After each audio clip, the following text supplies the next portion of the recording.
بسم اللہ الرحمن الرحیم۔ حضرت سیدنا داتا گنج بخش علی حجویری رحمۃ اللہ علیہ فرماتے ہیں، روزے کی حقیقت رکنا ہے اور رکے رہنے کی بہت سی شرائط ہیں۔ رمضان ایک ایسا بابرکت اور رحمتوں بھرا مہینہ ہے جس میں فرض کا ثواب 70 گنا اور نفل کا ثواب فرض کے برابر کر دیا جاتا ہے۔ لیکن ایسے بابرکت مہینے میں بھی کچھ بدقسمت لوگ ہوتے ہیں جو کہ روزہ رکھ کر صرف بھوک اور پیاس کو حاصل کرتے ہیں۔ ان کا روزہ اللہ کے ہاں ہرگز قبول نہیں کیا جاتا۔ علامہ ابن تیمور جوزیہ نے داماد رسول حضرت علی شیر خدا سے منسوب روایت لکھی ہے کہ دنیا میں 4 ایسے روزہ دار ہوتے ہیں جن کا روزہ اللہ پاک قبول نہیں فرماتا۔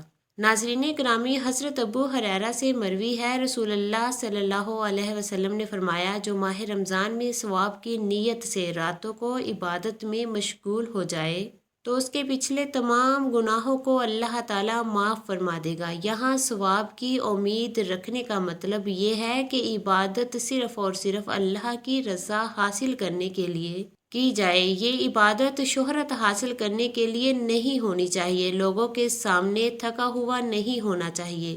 قرآن پاک کو اللہ پاک نے رمضان میں نازل فرمایا، اسی لیے مسلمان رمضان میں قرآن پاک کی زیادہ سے زیادہ تلاوت کرتے ہیں۔ رسول اللہ ساری رات اللہ کی عبادت میں گزار دیا کرتے۔ اس کی گواہی قرآن پاک یوں دیتا ہے۔ اللہ پاک قرآن پاک کی سورہ مزمل میں فرماتا ہے، اے چادر اوڑھنے والے نبی، رات میں تھوڑا قیام کیا کرے، آدھی رات یا اس سے کچھ کم یا اس سے کچھ زیادہ قرآن کو ٹھہر ٹھہر کر پڑھے۔ روزہ گناہوں کو بڑی تیزی کے ساتھ ختم کرتا ہے۔ یہ سب سے اہم بدنی عبادت میں شمار کیا جاتا ہے۔ روزہ رکھنے سے نہ صرف مسلمان کے گناہوں کو معاف فرمایا جاتا ہے بلکہ روزہ آئندہ گناہوں سے باز رہنے کے لیے ایک بہترین تربیت ہے۔ عبادتوں میں سے روزے کو ایک اہم مقام اور رتبہ دیا گیا ہے، لیکن کچھ ایسے مسلمان بھی ہیں جن کے روزے اللہ پاک قبول نہیں فرمائے گا۔ حضرت علی شیر خدا سے کسی نے دریافت کیا، اے امیر المومنین، کیا کوئی ایسے مسلمان بھی ہیں جن کے روزے قبول نہیں کیے جائیں گے؟ حضرت سیدنا علی نے فرمایا، ہاں، 4 ایسے مسلمان ہیں جن کے روزے قبول نہیں ہوں گے۔ ایسے لوگوں کو روزہ رکھ کر سارا دن بھوک اور پیاس کو برداشت کرنے کا کوئی فائدہ نہیں۔ بروز قیامت ایسے 4 لوگوں کے روزے ان کے منہ پر مارے جائیں گے۔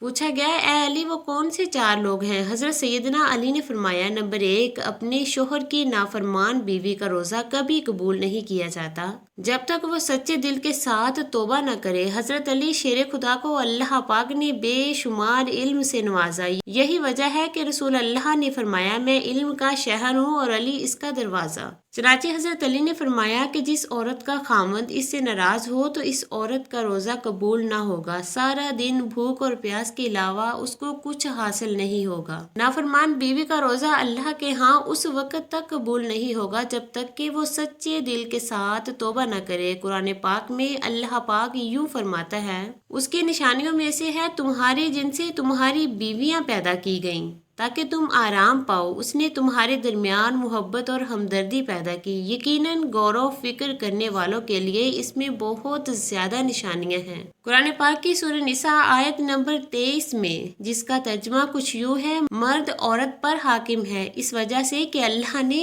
ایک دوسرے پر فضیلت دی ہے، اس وجہ سے مردوں نے مال خرچ کیے۔ حضرت حسین ابن محسن رضی اللہ تعالی عنہ سے مروی ہے کہ ان کی پھوپھی کسی ضرورت سے رسول اکرم صلی اللہ علیہ وسلم کے پاس آئیں۔ جب وہ واپس جانے لگی تو رسول اللہ نے ان سے پوچھا، تمہارے شوہر کے ساتھ سلوک کیسا ہے؟ انہوں نے جواب دیتے ہوئے کہا، میں اپنے شوہر کی ہر ضروریات پوری کرتی ہوں، اپنی طرف سے تو کوئی شکایت کا موقع نہیں دیتی۔ رسول اللہ صلی اللہ علیہ وسلم نے فرمایا، اپنے خاوند کا پورا خیال رکھا کرو، وہی تمہاری جنت اور جہنم ہے۔ اگر اس کے ساتھ اچھا سلوک کرو گی تو جنت میں جاؤ گی، اگر اس کے ساتھ بدسلوکی رکھو گی تو جہنم میں جاؤ گی۔ نبی کریم صلی اللہ علیہ وسلم کا فرمان ہے کہ جو عورت 5 نمازوں کی پابندی کرے، رمضان کے سارے روزے رکھے، اپنی شوہر کی خواہش کے مطابق رہتے ہوئے زندگی بسر کرے تو اللہ کی طرف سے ایسی عورت کو کھلی اجازت ہوگی کہ وہ جنت کے جس دروازے سے چاہے جنت میں داخل ہو جائے۔ اس کے علاوہ اور بھی کافی اللہ پاک کے ارشادات اور نبی پاک کی احادیث میں نافرمان بیوی کے بارے میں روایتیں ملتی ہیں جن میں سے ایک عورت کو وہ اپنے شوہر کے ساتھ اچھا سلوک کرنے کی اہمیت بیان کی گئی ہے۔ نمبر 2، حضرت سیدنا علی نے فرمایا کہ نافرمان اولاد کا بھی روزہ قبول نہیں ہوتا۔ حضرت بن مالک سے مروی ہے، رسول اکرم صلی اللہ علیہ وسلم کا فرمان ہے، جس بندے نے اپنے والدین میں سے کسی ایک کو اپنی زندگی میں پایا تو اس کے باوجود بھی وہ جہنم میں چلا جائے تو اللہ نے نافرمان اولاد کو اپنی رحمت و برکات سے بہت دور کر دیا۔ رسول اللہ صلی اللہ علیہ وسلم کا فرمان ہے کہ اولاد کے لیے جنت حاصل کرنے کا بہترین ذریعہ یہ ہے کہ وہ اپنے والدین کو خوش کر لے، بے شک اللہ پاک اس کے اجر کے بدلے اس فرما بردار اولاد کو جنت عطا کرے گا۔ اولاد اپنے ماں باپ کی خدمت کر کے اللہ کو راضی کر سکتی ہے۔ مومن کو اللہ تعالیٰ نے والدین کا ادب و احترام کرنے کا پابند بنایا ہے۔ جب والدین بڑھاپے کو پہنچ جائیں تو ان کی ہر جسمانی اور اخلاقی ضروریات کا خیال رکھا جائے۔ دنیا میں اللہ تعالیٰ کی ذات عبادت سے زیادہ احسان ماں باپ کا ہوتا ہے، اسی لیے فرمایا گیا ہے کہ جو بندہ والدین کا نافرمان ہے تو اس کا روزہ قبول نہیں کیا جائے گا۔ نمبر 3، وہ غلام جو اپنے مالک کو چھوڑ کر بھاگ گیا ہو، جب تک کہ وہ غلام اپنے مالک کے پاس واپس نہ آ جائے تب تک اللہ پاک اس غلام کے روزے قبول نہیں کرتا۔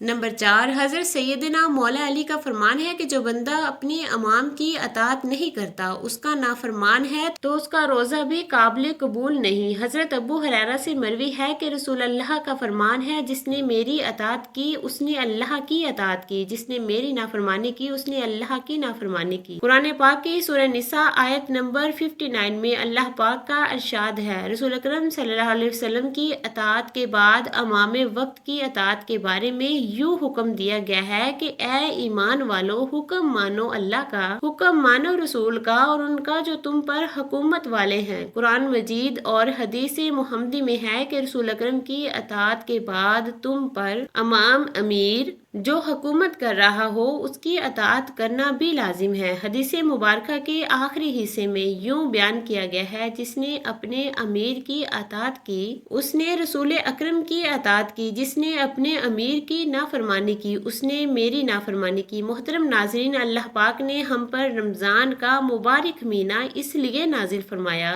کہ ہم نیک کام کر کے دوسرے مہینوں کی نسبت لاکھوں درجے زیادہ نیکیاں حاصل کر سکیں، اپنی بخشش کے حقدار بن سکے۔ ناظرین، ہم کو اپنے آپ پر غور کرنا چاہیے کہ ہم میں سے کتنے لوگوں میں یہ 4 باتیں پائی جاتی ہیں۔ اگر ہم میں کوئی بھی بات موجود ہے تو ہمیں چاہیے کہ فوراً اللہ سے سچے دل سے توبہ کریں تاکہ اللہ کے ہاں ہمارا بھی روزہ قابل قبول ہو۔ اللہ سے دعا ہے کہ وہ ہمیں ان 4 برائیوں سے بچنے کی توفیق عطا فرمائے۔ اللہ پاک عز و جل ہمیں روزوں کو اس کے مقصد و حق کے ساتھ رکھنے کی توفیق عطا فرمائے اور اپنی بارگاہ میں قبول فرمائے، آمین۔